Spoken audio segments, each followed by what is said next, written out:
வணக்கம் ஃப்ரெண்ட்ஸ். இந்த வீடியோவில் நம்ம என்ன செய்தி பார்க்க போகிறோம்னா, என்னால் இந்த மன உளைச்சலை தாங்க முடியலை, என்னோட குடும்பத்துக்குள்ளே நடக்கிற பிரச்சனையை சொல்லி அளவும் முடியலை, அந்த அளவுக்கு மன ரீதியாக நான் பாதிக்கப்பட்டிருக்கேன். என்னால் இதுக்கு மேலே போச்சுன்னா நான் தற்கொலை முடிவை தவிர வேறு எந்த முடிவுமே எடுக்க முடியாது என்று உருக்கமாக ரவிமோகன் அவர்கள் பேசிய வீடியோ சோசியல் மீடியாவில் வைரலாகி வருகிறது. வாங்க என்ன தகவல், அவர் எதற்காக இந்த மாதிரி உருக்கமான வீடியோ பதிவிட்டிருக்காருன்னு இந்த வீடியோவில் பார்க்கலாம். முதன்முறையாக நம்ம சேனலை பார்க்குறீங்கன்னா சப்ஸ்கிரைப் பண்ணாதவங்களாம் சப்ஸ்கிரைப் பண்ணிக்கோங்க.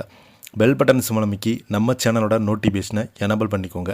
நாங்கள் போடுற வீடியோ எல்லாமே உங்களுக்கு உடனுக்குடனே வந்து சேரும். தமிழ் சினிமாவில் ஒரு காலத்தில் எந்த ஒரு சர்ச்சைகளில் சிக்காத நடிகர்களில் ஒருவராக ரவிமோகன் இருந்தார். ஆனால் கடந்த சில மாதங்களாகவே அவருடைய வாழ்க்கையில் நடக்கும் சம்பவங்கள் ஒன்றன் பின் ஒன்றாக வெளியாகியிருக்கிறது. சமூக வலைதளங்களில் தினமும் பேசப்படும் விஷயமாக மாறியிருக்கிறது. முதல்ல அவருடைய குடும்ப வாழ்க்கை தொடர்பான பிரச்சனைகள் வெளிச்சத்துக்கு வந்தது. மனைவியுடன் ஏற்பட்ட கருத்து வேறுபாடு, விவகாரத்து தகவல்கள், குழந்தை குறித்து இரு தரப்பும் கூறிய கருத்துக்கள், எந்த விவகாரமும் நீண்ட நாட்கள் இணையதளத்தில் விவாதமாக இருந்தது. அதன் பிறகு பாடகி கெனிசாவுடன் ரவிமோகன் பல நிகழ்ச்சியில் ஒன்றாக கலந்து கொண்ட புகைப்படங்கள், வீடியோக்கள் வைரலானது.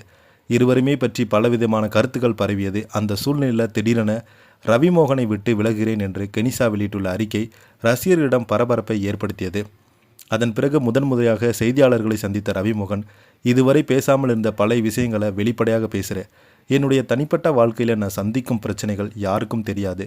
என்னுடைய குழந்தைகளை கூட பார்க்க முடியாத நிலை உருவாகியிருக்கிறது. ஒரு தந்தையாக அது என்னை மிகவும் வேதனைப்படுத்துகிறது. எல்லோருமே ஒரு பக்கம் மட்டும் கேட்டு தீர்ப்பு சொல்லாதீங்க என்று உணர்ச்சி வசப்பட்டு பேசினார். அந்த பேட்டியில் சமூக வலைதளங்களில் பெரும் வைரலானது, சர்ச்சைகள் எழுந்தது. அதாவது ரவிமோகன் அவருடைய வீட்டில் வேலை பார்த்த பெண்களை வீட்டில் பூட்டி வைத்திருப்பதாக செய்திகள் வெளியானது.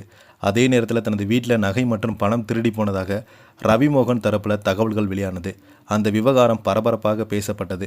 இப்படி இருக்கும்போது ஒரு பிரச்சனை முடிவதற்குள் இன்னொரு சர்ச்சையில் என தொடர்ந்து ரவிமோகன் பெயர் செய்திகள் இடம்பெற்று வருகிறது. இந்த சூழ்நிலையில் தான் சமீபத்தில் நடந்த ஒரு நிகழ்வில் அவர் பேசிய சில வார்த்தைகள் மீண்டும் இணையதளத்தில் வைரலாகி வருகிறது. அந்த நிகழ்ச்சியில் பேசிய ரவிமோகன், வாழ்க்கையில் என தடுமாறி நேரத்தில் என்னை அன்பால் தாங்கி பிடித்தாங்க. சினிமா வேண்டாம் என்று நான் முடிவெடு செய்தபோது மீண்டும் என்னை நடிக்க வைத்ததும் நீங்கள்தான். உங்களுக்கு என்ன வேண்டுமானாலும் செய்வேன், ஆனால் இனிமேல் எனக்கு எம்பத்தி மட்டுமே போதும் என்று உருக்கமாக பேசினார். இந்த ஒரு வரிதான் இப்போது ரசிகரிடம் அதிகமாக பேசப்பட்டு வருகிறது. சிம்பத்தி என்றால் ஒருவரை பார்த்து பரிதாபப்படுவது, ஆனால் எம்பத்தி என்றால் அவருடைய நிலையை புரிந்து கொண்டு உணர்வது, அணுகுவது. அதைத்தான் ரவிமோகன் அவர்கள் கேட்டிருக்கார் என்று பலருமே கருத்துக்கள் தெரிவிக்கிறாங்க. அவரது இந்த பேச்சை கேட்டு ரசிகர்கள் பலருமே கடந்த சில மாதங்களாகவே ரவிமோகன் மீது ஏராளமான விமர்சனங்கள் வந்தது.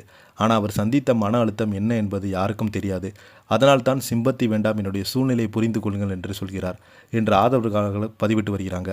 இந்த செய்தியை பற்றி நீங்கள் என்ன கீழே உள்ள கமெண்ட் பாக்ஸில் மறக்காமல் பதிவிடுங்க. நன்றி, வணக்கம்.